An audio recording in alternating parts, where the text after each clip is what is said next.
Assalamualaikum warahmatullahi ta'ala wabarakatuh. Hamdan wa syukran lillah, salatan wa salaman ala rasulillah, wa ala alihi wa sahbihi wa mawalah, amma ba'du. Sahabat takwa yang dirahmati oleh Allah subhanahu wa ta'ala, Ramadan menjadi bulan yang paling dinantikan umat Islam. Di dalamnya terdapat rahmat serta pengampunan bagi orang-orang yang bersungguh-sungguh beribadah kepada Allah subhanahu wa ta'ala pada bulan Ramadan. Dalam menjalani bulan Ramadan, umat Islam dianjurkan untuk mempersiapkan diri dengan memperbanyak amalan untuk menyambut datangnya bulan suci tersebut. Sungguh amat disayangkan dan merugi umat Islam ketika tidak mampu memanfaatkan waktu selama bulan Ramadan dengan sebaik-baiknya. Pada bulan Ramadan, umat muslim selayaknya bersama-sama berjuang untuk meraih kemuliaan dan limpahan pahala dari berbagai macam ibadah, mulai dari yang wajib maupun sunnah, seperti halnya ibadah sholat wajib dan sunnah, puasa, zakat, infak, sedekah, dan amal terpuji lainnya. Semua amaliyah tersebut bisa kita lakukan sejak waktu sahur sampai dengan waktu sahur kembali. Dalam kesempatan kali ini, kita akan membahas tentang amaliyah-amaliyah yang bisa kita lakukan pada waktu sahur pada bulan Ramadan dalam rangka meraih kemuliaan dan limpahan pahala dari Allah subhanahu wa ta'ala. Sahabat takwa yang dirahmati oleh Allah subhanahu wa ta'ala, amaliyah pertama yang bisa kita lakukan pada bulan Ramadan di waktu sahur tersebut adalah bangun tidur untuk makan sahur, segera berzikir, baca doa bangun tidur, berwudu dan sholat. Fadilahnya, dengan melakukan seperti ini akan lepas 3 ikatan setan ketika tidur. Hal ini dijelaskan dalam sebuah hadis Rasulullah sallallahu alaihi wasallam dari Abu Hurairah radhiyallahu anhu, yang artinya setan membuat 3 ikatan di tengkuk atau leher bagian belakang salah seorang dari kalian ketika tidur. Di setiap ikatan setan akan mengatakan, "Malam masih panjang, tidurlah." Jika ia bangun lalu berzikir kepada Allah, lepaslah 1 ikatan. Kemudian jika dia berwudu, lepas lagi 1 ikatan. Kemudian jika dia mengerjakan sholat, lepaslah ikatan terakhir. Di pagi hari dia akan bersemangat dan bergembira. Jika tidak melakukan seperti ini, dia tidak ceria dan menjadi malas. Hadis riwayat Bukhari nomor 1142 dan hadis riwayat Imam Muslim nomor 776.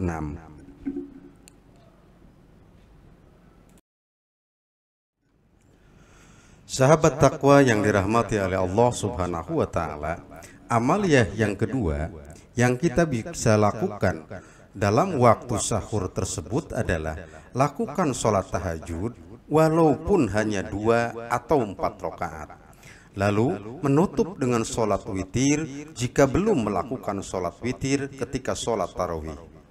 Jika sudah menutup witir pada sholat tarawih, maka tidak mengulangi witir karena witir hanya boleh dilakukan 1 kali dalam 1 malam.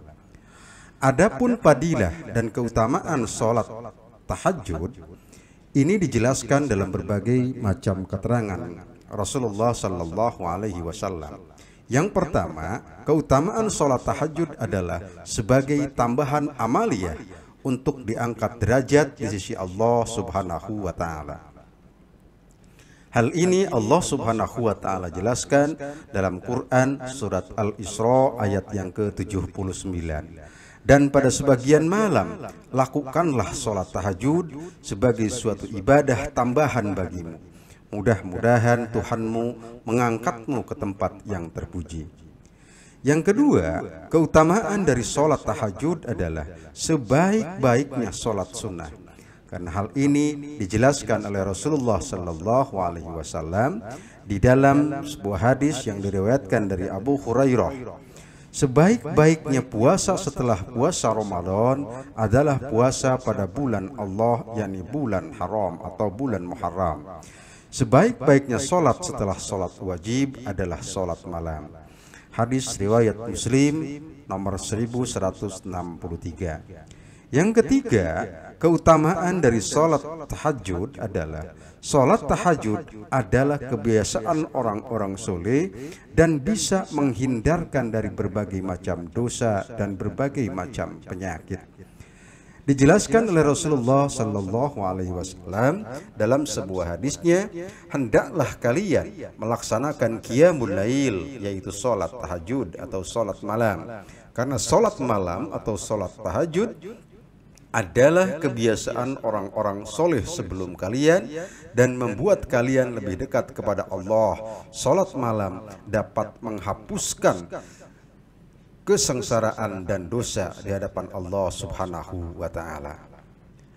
Adapun keutamaan salat witir, kenapa harus kita kerjakan pada bulan Ramadan, jangan sampai ketinggalan itu? Karena salat witir memiliki berbagai macam keunggulan dan keutamaan di hadapan Allah Subhanahu wa taala. Yang pertama, keutamaan salat witir itu adalah sebagai tambahan salat. Karena Allah Subhanahu wa taala melalui Rasulullah Sallallahu Alaihi Wasallam dalam hadisnya mengatakan, sesungguhnya Allah Subhanahu wa taala telah memberi kalian tambahan salat, maka peliharalah dia, yaitu salat witir. Hadis riwayat Imam Ahmad nomor 6654. Yang kedua, keutamaan dan fadilah salat witir itu adalah sebagai penyempurna salat malam. Di mana hal ini Rasulullah Sallallahu Alaihi Wasallam jelaskan dari Abdullah bin Umar radhiyallahu anhuma. Rasulullah Sallallahu Alaihi Wasallam bersabda, jadikanlah akhir salat kalian di malam hari dengan salat witir. Hadis riwayat Imam Bukhari dan hadis riwayat Imam Muslim. Tetapi tentu dalam pelaksanaannya, salat witir itu tidak boleh dilakukan dalam satu malam 2 kali. Cukup dengan 1 kali saja. Karena tidak ada kata Rasulullah dalam satu malam ada 2 witir, itu tidak boleh. Jadi kalau malamnya kita sudah melakukan salat witir, maka ketika bangun tidur kita tidak diperbolehkan lagi. Yang ketiga, keutamaan dari melaksanakan salat witir itu adalah salat witir sangat dicintai oleh Allah Subhanahu wa taala. Dari Ali bin Abu Thalib radhiyallahu anhu, sesungguhnya Allah itu ganjil dan menyukai orang-orang yang melakukan salat witir. Maka salat witirlah wahai para ahlil Quran. Yang keempat, keutamaan dari melaksanakan salat witir itu adalah salat witir disaksikan oleh para malaikat. Hal ini dijelaskan dalam sebuah hadis yang diriwayatkan oleh Imam Muslim. Sesungguhnya salat di akhir malam disaksikan oleh para malaikat dan hal itu adalah lebih afdol atau lebih utama. Bahkan Abu Muawiyah berkata, mahdhurah artinya dalam hal ini adalah dihadiri oleh para malaikat. Hadis riwayat Imam Muslim. Yang kelima, keutamaan dari melaksanakan salat witir itu adalah bahwa salat witir tidak pernah ditinggalkan oleh Rasulullah Sallallahu Alaihi Wasallam. Hal ini dijelaskan dalam sebuah hadis riwayat Imam Bukhari dari Abu Hurairah radhiyallahu anhu. Kekasihku Rasulullah Sallallahu Alaihi Wasallam memberi wasiat kepadaku agar aku berpuasa 3 hari setiap bulan, mendirikan salat duha 2 rakaat dan salat witir sebelum aku tidur. Hadis riwayat Imam Bukhari. Jadi inilah keutamaan dari kita melaksanakan salat tahajud walaupun 2 atau 4 rakaat, lalu kita tutup salat-salat kita dengan witir. Bagi yang sudah menutup setelah salat tarawih, maka jangan mengulangi lagi salat witirnya.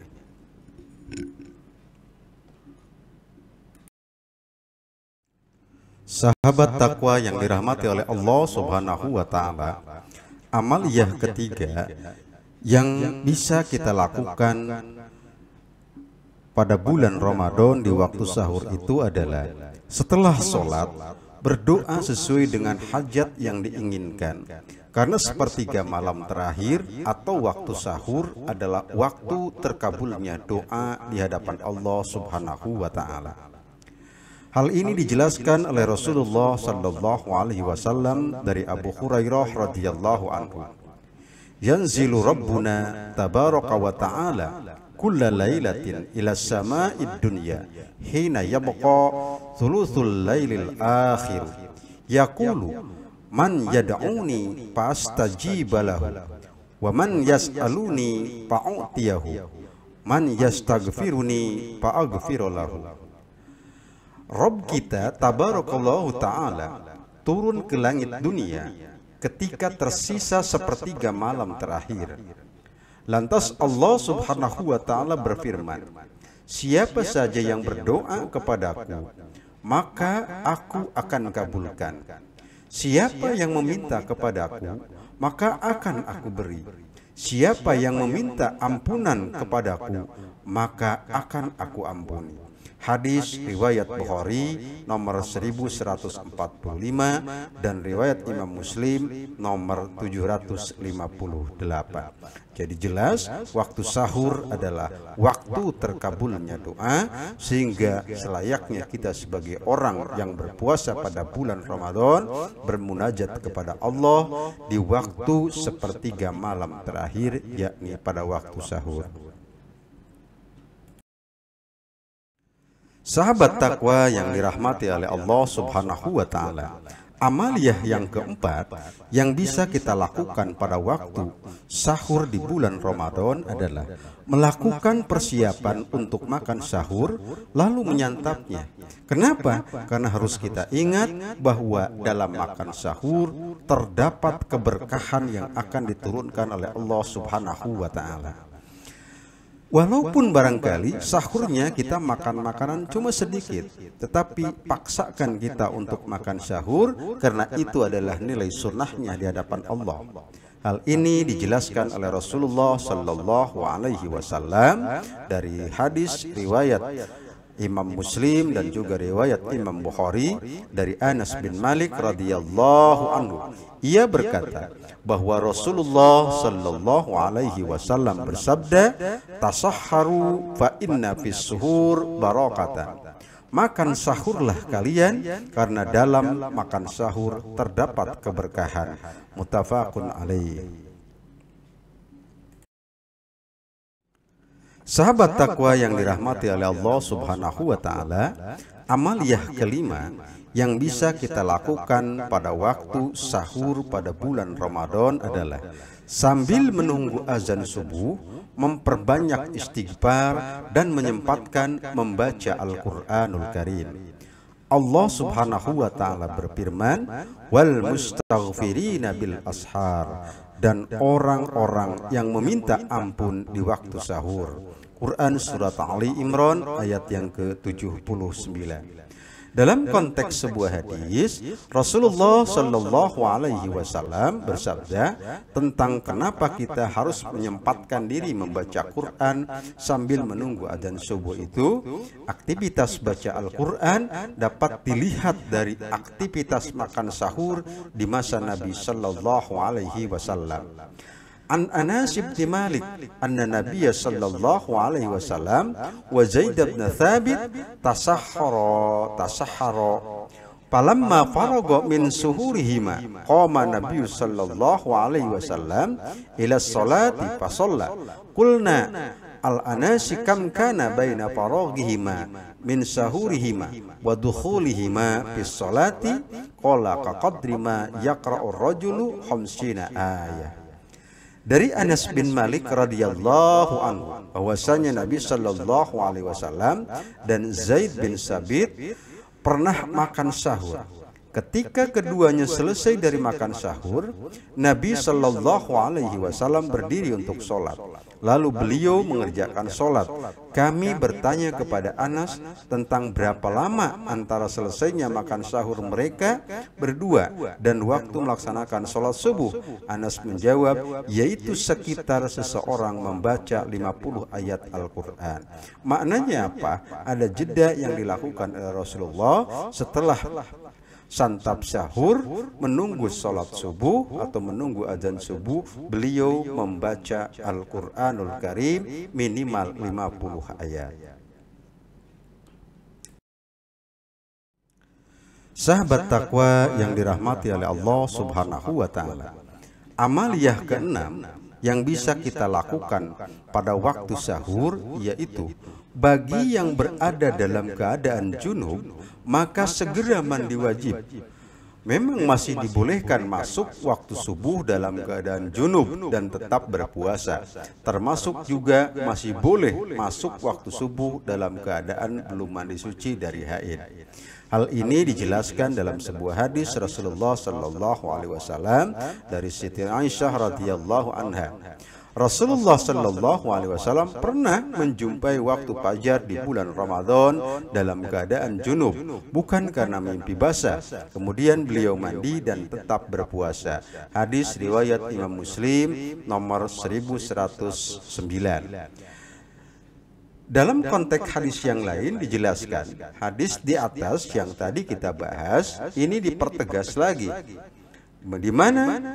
Maka seseorang campurilah mereka dan ikutilah apa yang telah ditetapkan Allah untukmu, dan makan minumlah hingga terang bagimu benang putih dari benang hitam, yaitu fajar, kemudian sempurnakanlah puasa itu sampai datang malam.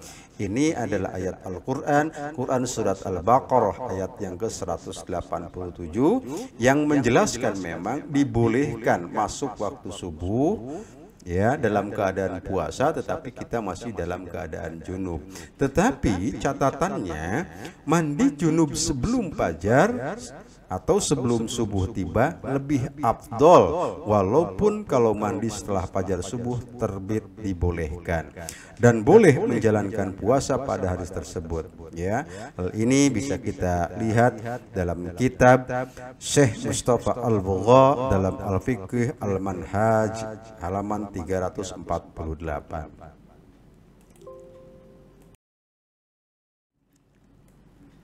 Sahabat takwa yang dirahmati oleh Allah Subhanahu wa Ta'ala, demikianlah bahasan kita dalam kesempatan yang berbahagia ini. Mudah-mudahan ada manfaatnya untuk kita semua. Mohon maaf atas segala kekurangan. Nasrun minallah wa fathun qarib. Wassalamualaikum warahmatullahi wabarakatuh.